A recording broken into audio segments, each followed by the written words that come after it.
Il y a une guerre qui dure depuis des millénaires. Pas depuis la création de l'État d'Israël en 1948, pas depuis la révolution iranienne de 1979, pas depuis les premières sanctions internationales ou les premières déclarations de haine à la tribune des Nations Unies. Bien avant tout ça. Ce que tu vas entendre aujourd'hui, c'est l'histoire que personne ne raconte dans les journaux télévisés. L'histoire qui se cache derrière les missiles, derrière les discours, derrière les drapeaux brûlés dans les rues de Téhéran et les sirènes qui retentissent à Tel Aviv. Une histoire vieille de 4000 ans. Une histoire qui commence avec un seul homme, sous un ciel étoilé, au milieu d'un désert. Elle commence avec Abraham, et ce qui s'est passé dans sa tente, un soir ordinaire, a déclenché une chaîne d'événements dont le monde paie encore le prix aujourd'hui. Remontons au commencement, vraiment au commencement. Abraham est un homme extraordinaire dans un monde ordinaire. Il n'est pas roi, il n'est pas général, il n'a pas d'armée, pas de territoire, pas de trône. Il est nomade. Il se déplace avec ses troupeaux, ses serviteurs, sa femme. Et pourtant, Dieu lui a fait une promesse qui dépasse tout ce que l'esprit humain peut concevoir. Je ferai de toi une grande nation. Je te bénirai. Je rendrai ton nom grand. Et en toi seront bénies toutes les familles de la terre. Une nation entière, issue d'un seul homme, d'un seul couple, d'un seul enfant encore à naître. Le problème, c'est que cet enfant ne vient pas. Les années passent, 10 ans, 15 ans, 20 ans depuis que la promesse a été faite. Abraham vieillit, sa femme Sarah vieillit, et le ventre de Sarah reste désespérément, douloureusement vide. Et c'est là que tout bascule. Sarah a une servante. Elle s'appelle Agar, une femme égyptienne, vraisemblablement acquise lors d'un séjour en Égypte. Dans la culture du Proche-Orient antique, il existe une pratique connue et légalement encadrée. Une femme stérile peut donner sa servante à son mari pour qu'il ait un enfant par elle, et cet enfant sera considéré comme l'enfant de la femme légitime. C'est Sarah elle-même qui propose cette solution à Abraham. Réfléchis une seconde à ce que cela représente pour elle. Sarah, cette femme qui a tout quitté, qui a suivi cet homme à travers le désert sur la foi d'une promesse divine, qui a attendu des années et des années que cette promesse se réalise. Sarah, qui doit de ses propres mains conduire sa servante dans la tente de son mari et dire « Voilà, puisque Dieu a fermé mon ventre, prends-la ». Le douleur dans ce geste est immensurable. Abraham accepte, Agar conçoit. Et là, quelque chose se fracture. Le texte biblique dit quelque chose de très précis sur ce moment. Dès que Agar sait qu'elle est enceinte, son regard sur Sarah change. Elle la méprise. Le mot utilisé dans le texte hébreu est fort. Ce n'est pas simplement de la froideur ou de la distance, c'est du mépris actif, comme si la fertilité d'Agar lui donnait soudainement une supériorité morale sur la femme stérile qui était sa maîtresse. Et Sarah, blessée au plus profond d'elle-même, se retourne contre Abraham avec une amertume brûlante. « C'est toi le responsable de l'outrage que j'endure. » Abraham, pris entre deux feux, dit quelque chose qui va avoir des conséquences que lui-même ne peut pas mesurer. Il dit à Sarah, « Ta servante est entre tes mains. Fais-lui ce qu'il te plaira. » Ce qu'il te plaira. Sarah traite Agar avec une dureté telle qu'Agar s'enfuit dans le désert, enceinte, seule, sans eau, sans protection, sans rien d'autre que l'enfant qu'elle porte dans son ventre. Et c'est là, dans ce désert brûlant, que quelque chose d'extraordinaire se produit. Un ange de Dieu trouve Agar près d'une source d'eau, et ce qui se passe ensuite est l'un des moments les plus étranges et les plus fascinants de tout l'Ancien Testament. L'ange ne la juge pas, il ne lui demande pas de repartir pour être puni. Il lui demande d'où elle vient et où elle va, et puis il lui fait une promesse, pas à Abraham, pas à Sarah, à Agar, à cette servante égyptienne fugitive, seule dans un désert. Il lui dit « Je multiplierai ta descendance à tel point qu'elle ne pourra pas être comptée. » Et il lui parle de l'enfant qu'elle porte. Il lui donne son nom avant même sa naissance, Ismaël. Ce nom signifie « Dieu entend ». Et l'ange dit d'Ismaël quelque chose que personne ne peut entendre sans ressentir un frisson. Il sera comme un âne sauvage parmi les hommes. Sa main sera contre tous, et la main de tous sera contre lui, et il habitera en face de tous ses frères. Sa main contre tous, la main de tous contre lui, en face de tous ses frères. C'est une prophétie, pas une condamnation, une description. Le portrait d'un peuple qui vivra dans une tension permanente avec le reste du monde, indépendant, indomptable, frontalier, contesté.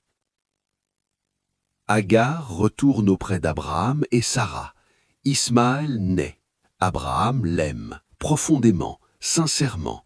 Pendant 13 ans, Ismaël est le seul fils d'Abraham, l'héritier de facto, le fils sur lequel tous les espoirs reposent. Et puis, contre toute logique humaine, contre toute loi biologique, Sarah tombe enceinte. Elle a 90 ans selon le texte biblique. Abraham en a 100. Et pourtant, Isaac naît. Et avec Isaac, une nouvelle rupture s'ouvre. Le jour où Isaac est sevré, Abraham organise une grande fête. Et lors de cette fête, Sarah voit quelque chose. Elle voit Ismaël, maintenant un adolescent de 13 ou 14 ans, se moquer d'Isaac, le tout petit. Le mot utilisé dans le texte hébreu est le même radical que rire, le nom même d'Isaac. Ismaël riait d'Isaac, il le tournait en dérision, il jouait avec lui d'une façon qui sonnait faux, qui blessait. Sarah voit ça, et quelque chose se brise définitivement en elle.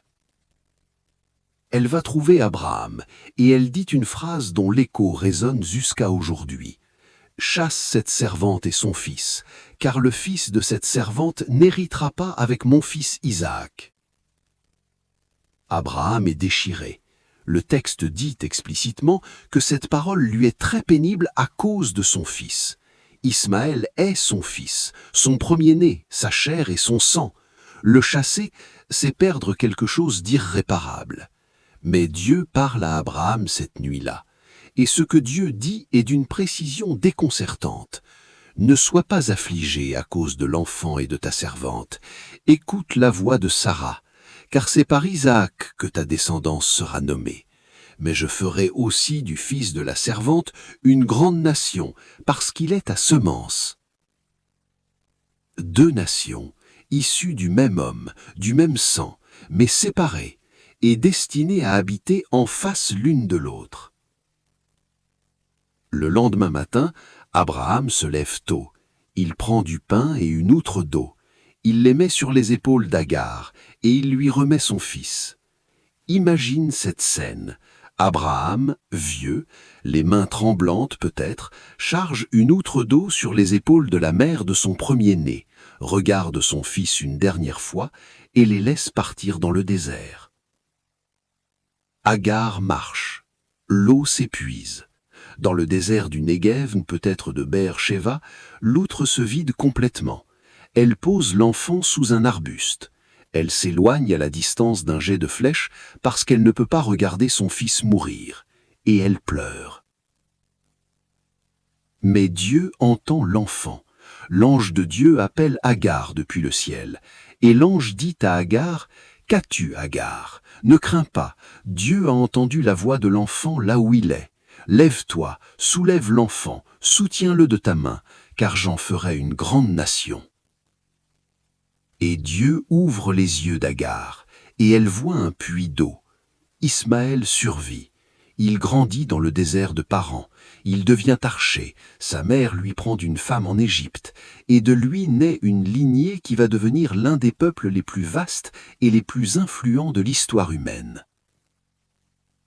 Et Sarah, blessée au plus profond d'elle-même, se retourne contre Abraham Les fils d'Ismaël, selon la tradition biblique et la tradition islamique, sont les ancêtres des peuples arabes. Abraham est le père commun revendiqué par les trois grandes religions monothéistes, le judaïsme, le christianisme et l'islam. Isaac est l'ancêtre d'Israël. Ismaël est l'ancêtre des Arabes. Mais qu'est-ce que l'Iran vient faire dans cette histoire? L'Iran, c'est la Perse, et la Perse n'est pas arabe. Les Iraniens ne sont pas des descendants d'Ismaël au sens ethnique du terme. Ils sont indo-européens, héritiers d'une civilisation perse millénaire, d'une langue et d'une culture radicalement différente de celle des Arabes. Mais l'Iran est devenu en 1979, avec la révolution islamique de l'ayatollah Khomeini, le porte-drapeau d'un projet géopolitique et théologique précis, la destruction de l'État d'Israël, qu'il appelle le Petit Satan, et l'hégémonie islamique sur Jérusalem. Et c'est là que la prophétie d'Ismaël prend une dimension vertigineuse. Parce que ce que la Bible décrit dans la tension entre Isaac et Ismaël n'est pas simplement une querelle familiale, c'est le prototype d'une rivalité spirituelle, théologique et territoriale qui structure encore les grandes fractures du monde moderne. La question de l'héritage d'Abraham n'a jamais été résolue, elle a simplement changé de visage à chaque siècle. Pour l'Iran islamique, Israël n'est pas seulement un ennemi politique, il est une offense théologique, une présence sur une terre que l'islam considère comme sienne. Et derrière cette conviction théologique, il y a une mémoire longue, une blessure ancienne, une rivalité qui remonte dans ses racines symboliques à deux enfants nés du même père et séparés dans le désert. La main d'Ismaël contre tous, la main de tous contre lui. Il y a des prophéties qui ne ressemblent pas à des prophéties, elles ressemblent à des descriptions, à des portraits tracés avec une précision qui donne le vertige quand on les relit depuis aujourd'hui. Mais voilà ce que cette histoire nous oblige à regarder en face. Ismaël n'était pas le coupable, Agar n'était pas la coupable.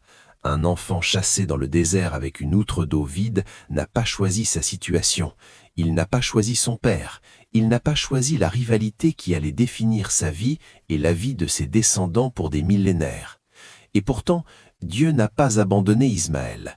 Il l'a entendu dans le désert, il lui a ouvert un puits, il lui a fait une promesse et il l'a tenue. Deux fils, deux promesses, deux nations, deux destins qui se croisent, se heurtent et n'ont jamais vraiment trouvé comment coexister. Ce que la Bible raconte dans ces pages de la Genèse, c'est quelque chose que les diplomates, les généraux et les stratèges n'ont jamais su vraiment résoudre, parce que ce n'est pas une guerre de territoire, ce n'est pas une guerre de ressources, ce n'est même pas une guerre de religion au sens institutionnel du terme, c'est une guerre d'identité, une guerre de légitimité, une guerre sur la question fondamentale, qui est le vrai fils, qui hérite vraiment, qui appartient vraiment à cette promesse. Abraham est mort sans voir la fin de cette histoire. Il a été enterré par ses deux fils réunis, Isaac et Ismaël côte à côte, dans la grotte de Macpéla, à Hébron. C'est l'un des détails les plus bouleversants de tout le livre de la Genèse. Les deux frères séparés par leur vivant se retrouvent pour enterrer leur père commun. Il y a eu une fois un moment de paix, un seul, debout devant une tombe. 4000 ans plus tard, cette tombe existe encore, la ville d'Hébron existe encore, et elle est toujours aujourd'hui l'un des points de friction les plus explosifs du conflit israélo-palestinien. Certaines histoires ne se terminent pas, elles se transforment, elles changent de nom, de langue, de siècle, mais elles continuent. La question n'est pas de savoir si cette prophétie est vraie, la question est de savoir si deux peuples qui partagent le même ancêtre, qui prient le même Dieu sous des noms différents, qui ont été tous les deux entendus dans le désert par la même voix, si ces deux peuples trouveront un jour autre chose à faire que de se tenir face à face, l'un contre l'autre, depuis la nuit des temps. Tout a commencé avec Abraham, et tout attend encore une autre fin.